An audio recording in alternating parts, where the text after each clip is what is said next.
I've just gone past the 5,000 subscriber mark and you guys wanted to see my face, so here it is. So join me in this video whilst I talk about the first model kit I ever built and the lessons I learnt from it.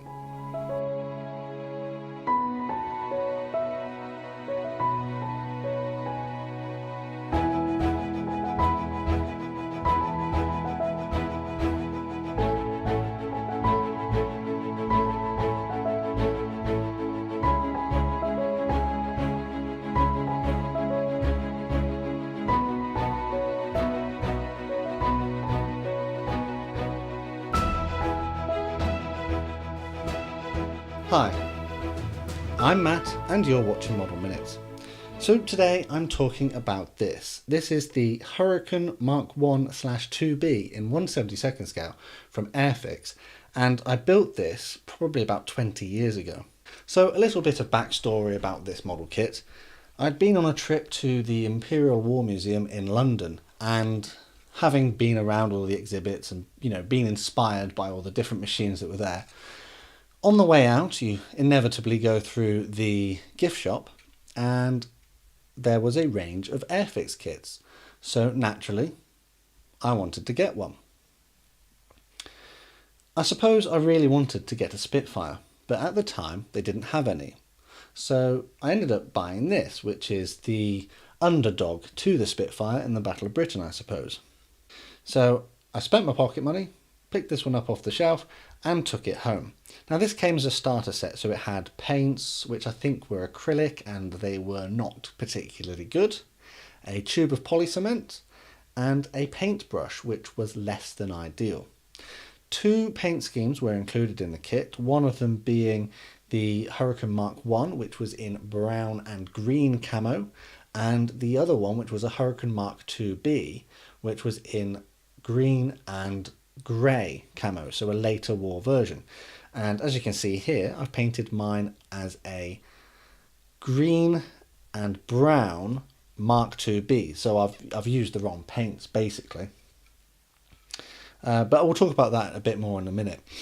So I took it home, opened the box, looked at all the things, read the instructions, tried to get my head around what was what. Didn't really understand that the decals needed water. I thought they were stickers, but they're not. So I started off with a kitchen tray with newspaper on to protect it, and that was my modelling setup. I had a few simple tools. I think I had some scissors to use to get them off the sprue or the bits, and I tested building it up and seeing how it went together without actually gluing it, because I was pretty afraid of gluing it. I didn't really know what the glue was going to do. But then I started assembling it, and it's not the best kit in the world. It's got its fit issues. Some bits don't quite go together in the right places, but it went together okay. I mean, this kit does date from 1997, this particular one, but the tooling does date from 1972. So it's probably not the most accurate Hurricane kit out there, but it's okay. It did the job for, getting me started in the hobby. So what sort of lessons have I learnt from this? Well, let's take a look at the assembly first, and you can see that I have assembled this reasonably well. I mean, all the main bits are there, nothing's broken. I mean, it's 20 years later or so, and it's still more or less intact. You'll notice that the bits of sprue that I haven't bothered to cut away or sand off are still there. There's one here on the tail, there's another one here on the wing, because let's face it, I wasn't interested in doing that. Underneath, you'll notice that I've not painted the underside of the aircraft, and the glue, although a little bit of a caveat here, it is aged, so I think the glue oxidizes over time, and that's what you can see. It's gone a bit shiny and a bit yellow, but that I think emphasizes how much glue or cement that I actually used. It's not tidy, it's not neat, but I had fun doing it. The landing gear has been glued in the up position because obviously it has play value. I wanted to fly it around my room and pretend that it was attacking a Messerschmitt. And the weapons underneath, you've got cannons, rockets and bombs with it. And I don't think I actually glued them on so that I could swap them out depending on whatever mission the aircraft was going to fly on today. Whilst we're on the bottom, it's not painted. The kit came with the dark brown, dark green matte black, which I've applied very badly because it's actually gone glossy, and matte yellow paints, which is a bit bizarre because why would they not provide this paint colour? I decided that at the time that it was the right colour and just left the plastic as it was and applied the decals on top of it. So you'll notice that I've painted it as a Mark 1 aircraft, but I've used the Mark 2 decals. So the aircraft, I mean, if you're a purist, this is just way wrong. There are so many problems with this kit that I've built. But at the time, that didn't matter. It didn't matter to me at all. So over here, you can see I've smudged the paint with my hands.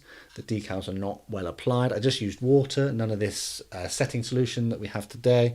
There's silvering around the edges, like the red dots come separately, and they're not, I haven't put them in the center. They're torn, they're ripped. You can see the paint here down the bottom is bled all over the bottom of the fuselage.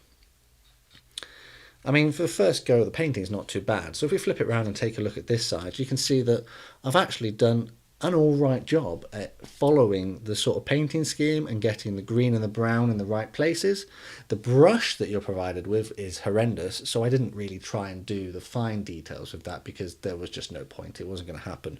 So on the back of that, didn't bother painting the canopy. The pilot inside has just been painted brown because I wasn't given any other paints. But I think, again, on the top here, I didn't really mix the paints properly and they've gone a bit shiny, especially on the propeller. The matte black should be matte and it's actually slightly gloss. And I've put some thumbprints in different places. I've dragged the yellow around and put it where it shouldn't have gone. But whilst we're here on this side, let's talk about the decals.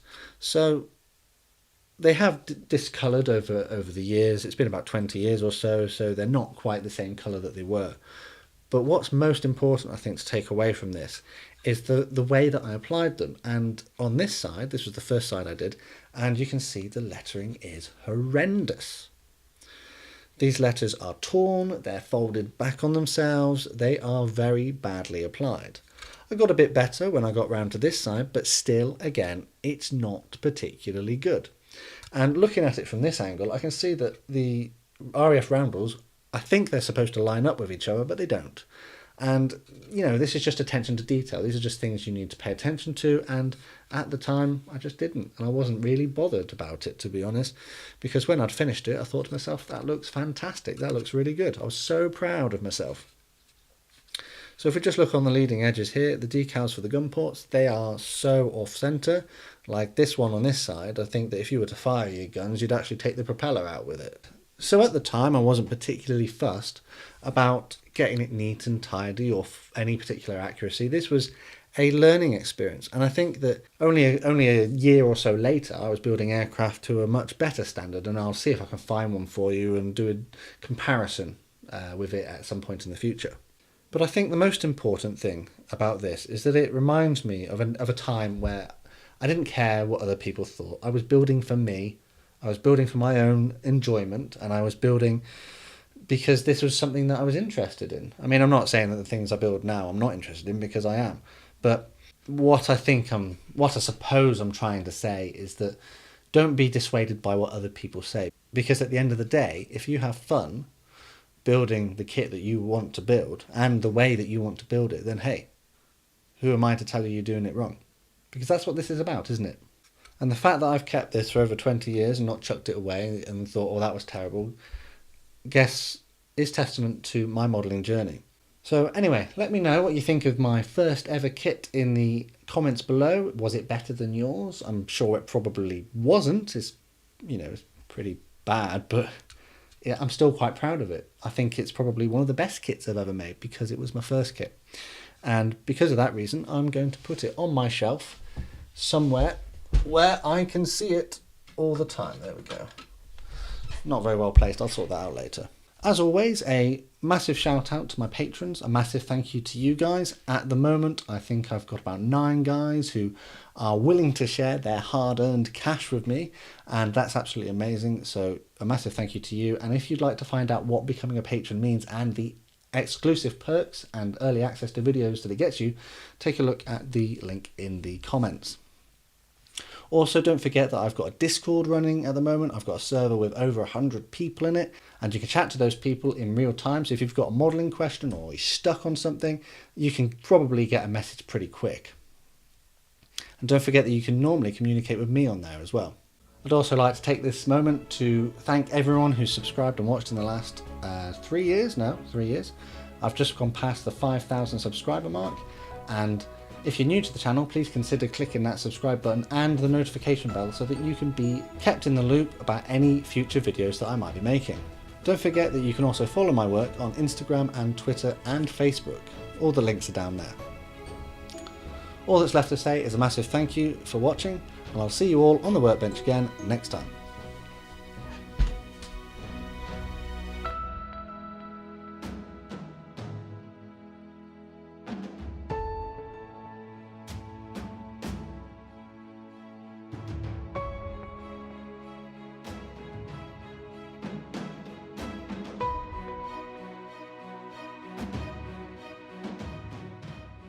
First ever aircraft model kit sink.